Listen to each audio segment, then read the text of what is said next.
Police receive a desperate call from the outskirts of Kuala Lumpur city. Armed robbers have fired shots in a goldsmith shop and escaped with hundreds of thousands of dollars worth of jewelry. It's down to the forensics crime scene investigators to collect, analyze, and interpret the evidence before the criminals get away for good.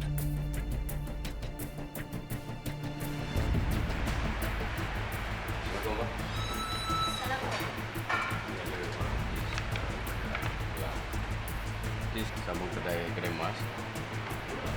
Jadi kita jumpa pelongsong ni di tempat kejadian. Dah 3 butir lah. Ya, Puan. Ya, Puan. Dia minta Puan buat pemeriksaan balistik. When a gun is fired, unique markings are left on the bullet casings. A ballistics test can identify the gun used. Police can then track down its owner.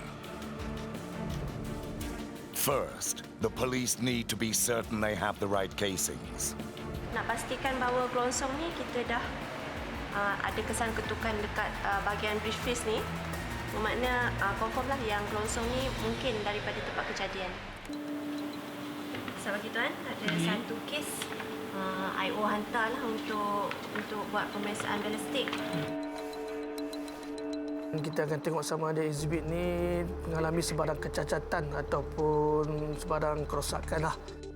It's now down to lead analyst assistant superintendent Izwan to analyze the casings and bring the police one step closer to catching the robbers.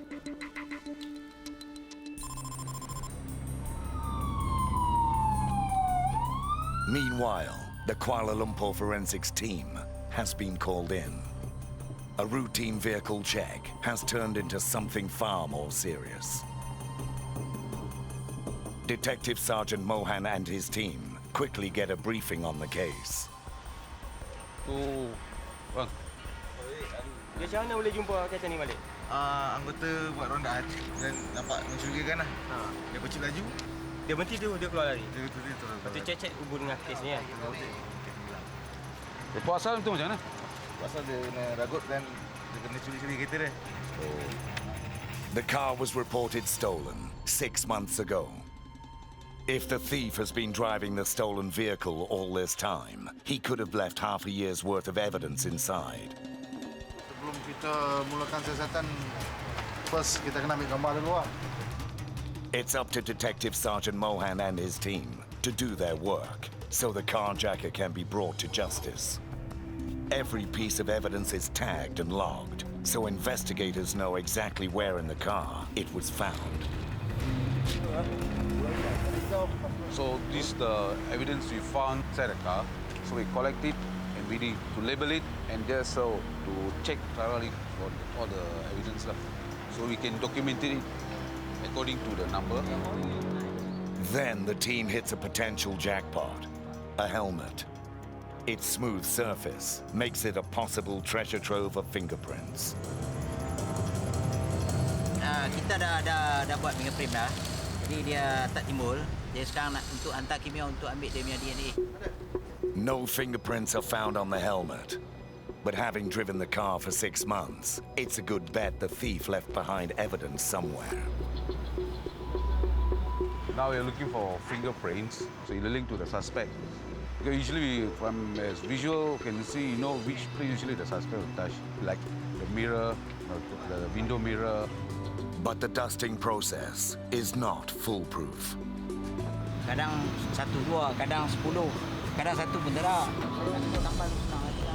Sebab kita guna powder yang berwarna hitam. Jadi kita dengan cahaya ni dia nampak lebih jelas lah. Finally, the team manages to locate 4 clear prints. Dia positif lah. The fingerprint we collected, we just bring it to our office and we send to our Bukama HQ to detect whether there is a criminal record or not.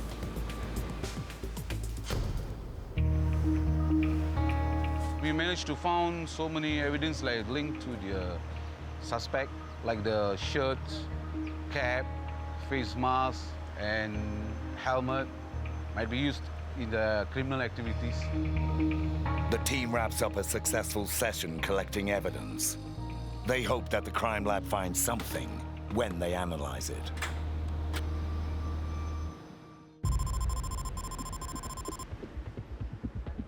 Three bullet casings have been recovered from the scene of an armed robbery. The robbers have escaped with a small fortune in jewels.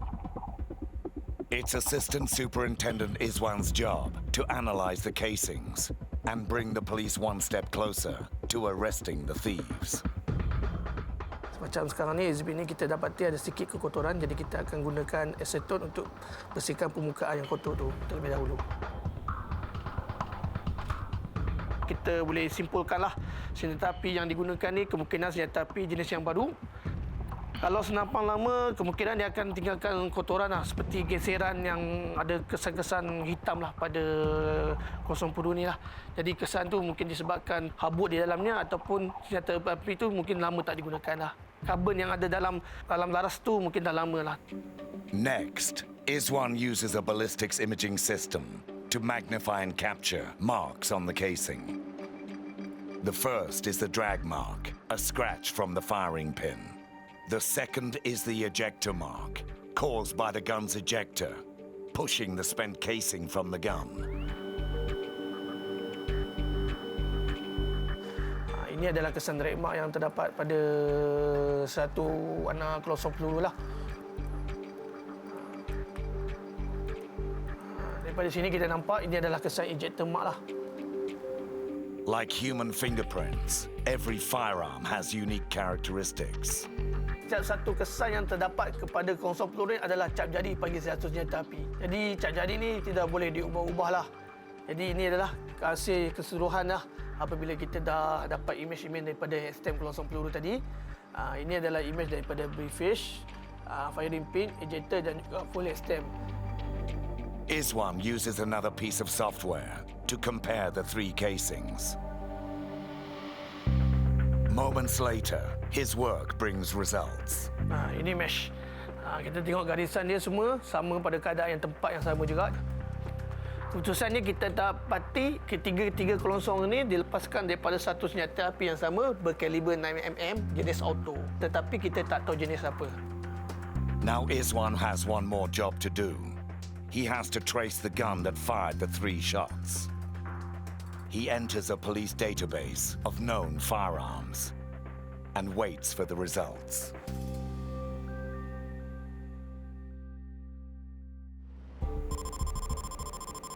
Back at the forensics lab, the ballistics team is investigating the armed robbery of a goldsmith shop. They have 3 bullet casings, but no weapon. But a recent find may provide a breakthrough. A gun has been recovered near the scene of the crime. Could this be the weapon used? If so, it could be vital evidence, leading them one step closer to the gunman. Senjata api ini baru saja dikemukakan oleh pegawai penyiasat dan dihantar ke seksyen balistik, dan kita akan cuba buat perbandingan di antara kelonsong yang dihantar oleh pegawai penyiasat dan juga sampel peluru. Inspector Zaiton will fire the gun into a water tank. Then, the bullet casings and slugs will be collected and compared with the casings recovered at the crime scene. If they match, then this is the weapon used to rob the goldsmith shop. Fire in the hole!